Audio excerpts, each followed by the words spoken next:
In the beginning, the earth was devoid of living things. Then, about 3.5 billion years ago, something completely new appeared: life. For 2.5 billion years, single-celled organisms dominated the earth. They were minuscule creatures, completely enclosed in a fragile membrane.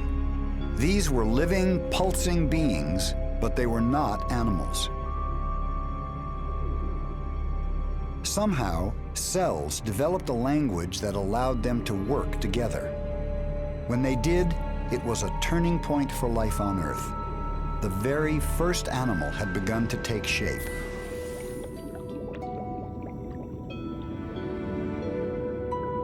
Ever since Darwin put forth his theory of evolution, scientists have puzzled over animal origins.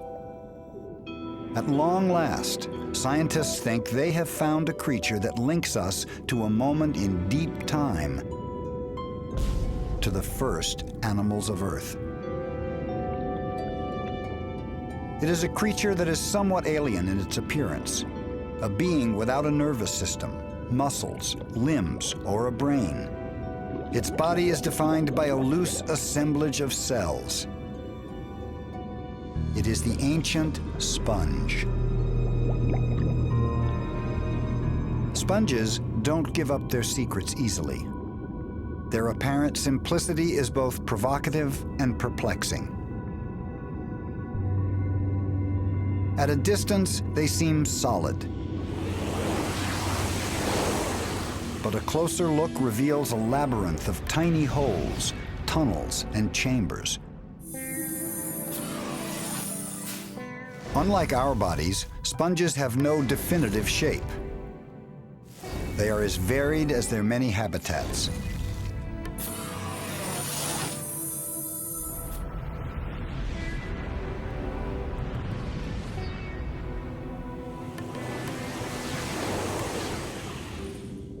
Scientists have described more than 9,000 different species of sponge. They thrive in salt and freshwater environments around the world, turning up in the most bizarre and unexpected places, from the frigid waters of the poles to the warm seas of the tropics.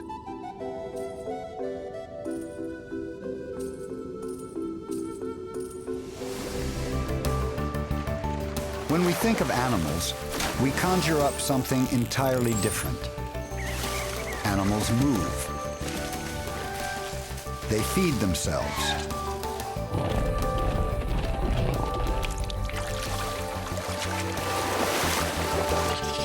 They reproduce and care for their young. In comparison, a sponge seems lifeless. If it is an animal, it certainly conceals its true nature.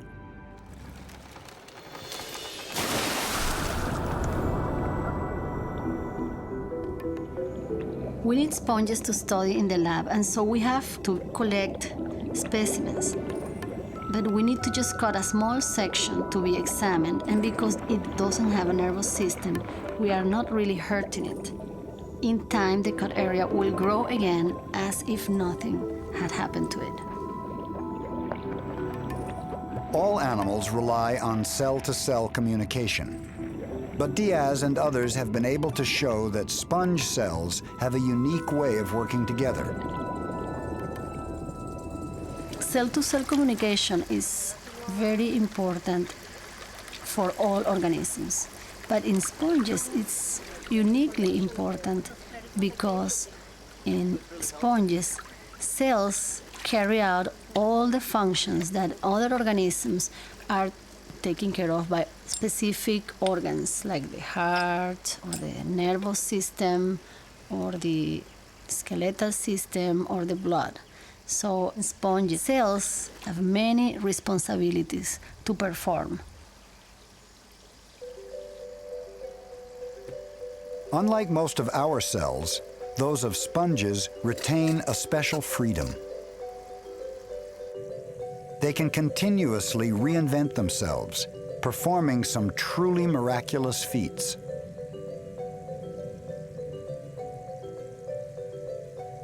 If a sponge is passed through a sieve, its cells are separated. But somehow the cells still recognize each other. Over several hours, they begin to come together, building many new sponges. No other plant or animal can resurrect itself this way.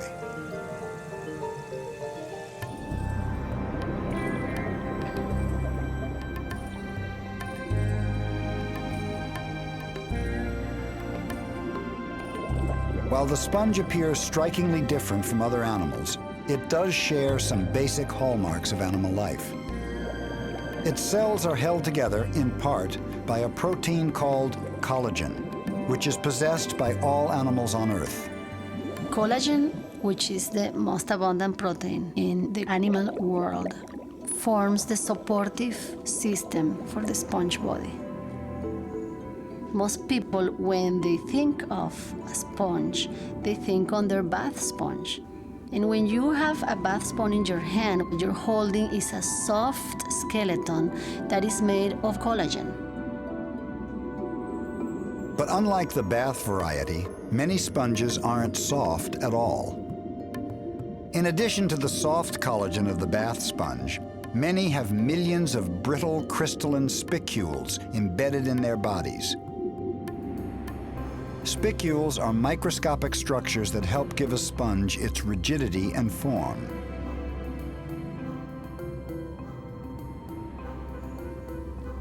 Spicules are an incredible tool for us today to identify most of the sponges that are living in the oceans. For most sponges, the glassy spicules act as a kind of fingerprint. Magnified, their dazzling array of shapes and sizes are as beautiful as they are unearthly.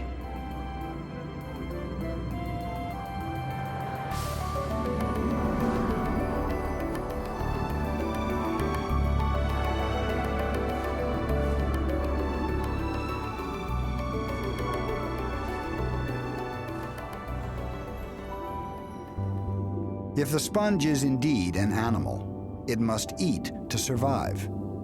How does it feed itself when it has no obvious mouth? A sponge is actually a fantastic pump, which requires an incredible coordination of cells to function. It's a living filtering machine. It lives by sucking in water and filtering out food particles. These seemingly motionless creatures are working extremely hard in order to feed. Imagine that to get an ounce of food, a sponge has to pump over a ton of water through itself. Now, can you imagine doing that yourself? Drinking a ton of water to get an ounce of food to your body?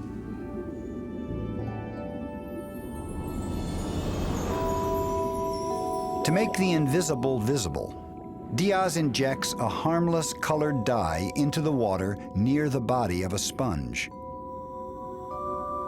One of the ways we can test for the rate of water flow that moves through the sponge body is to inject a colored dye and measure the speed at which it is pumped through the sponge.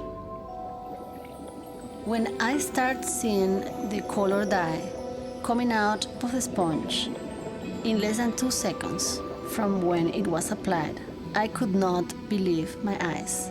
This steady and strong continuous flow of water continuously coming out of the sponge was an incredible realization of the dynamic existence of this organism.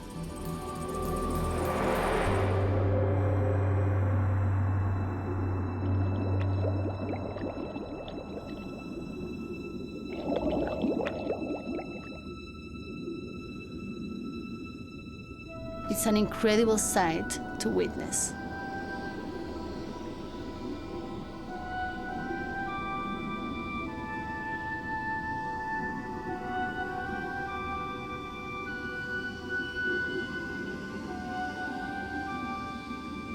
These ghostly exhalations are proof that the sponge is actively pumping.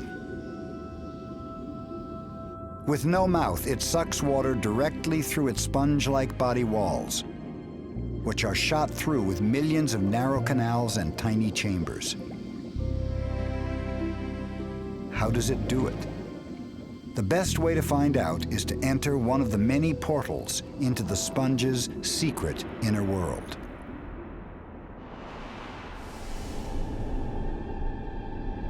Drifting along with countless single-celled organisms, we feel the tug of a current.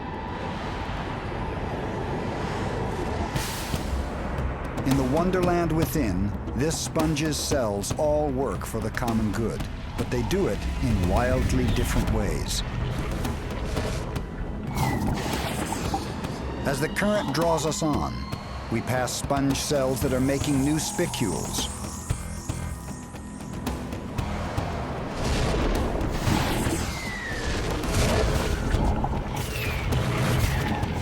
The walls themselves are treacherous. They can simply engulf their unfortunate prey.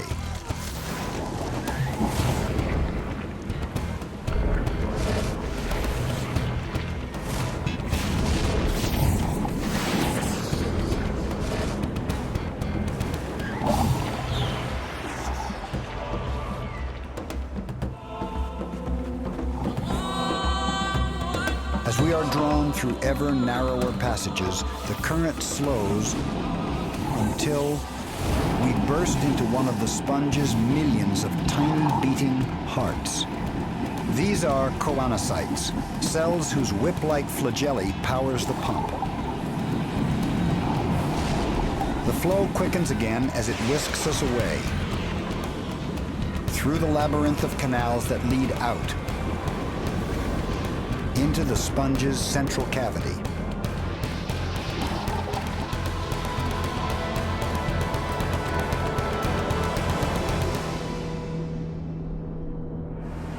What once seemed barely alive is actually a living animal, more complex than we could have imagined. The sponge's pumping does more than satisfy its hunger for food. In fact, its sex life depends on pumping as well. 500 million years ago, these were the very first animals to reproduce sexually, the first to combine sperm and egg to create offspring.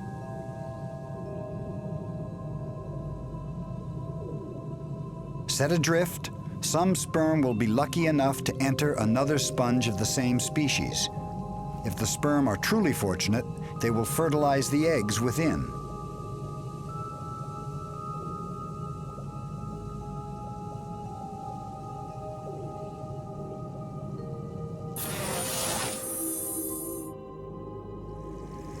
Our intimate tour of the sponge reveals a creature full of surprises.